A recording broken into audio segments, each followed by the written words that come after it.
धरती के बाहर खुशी मनाबो आज हरेली तिहार।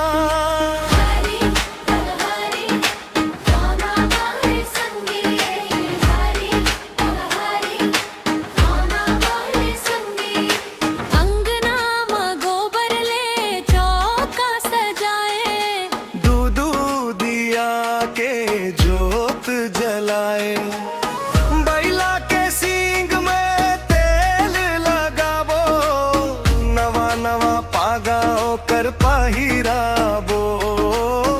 किसान भाई के चेहरा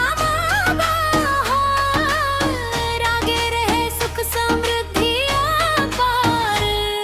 हरेली तिहार मनाबो रे संगी, हरियर हरियर गाम सजाबो रे संगी। हरेली तिहार मनाबो रे संगी, माया के रंग रंग जाबो रे संगी।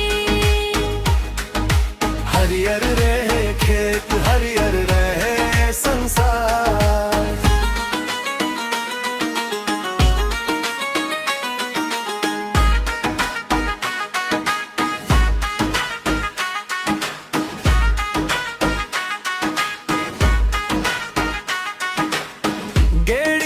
के नाचबो गाबो, संगी साथी मिलके धूम मचाबो। नारियल ठेठरी खुरमी बनाही, माया के मिठा सबके खिलाही। माटी के खुशबू सावन के फुहार, हरेली लाया है खुशियाँ पार।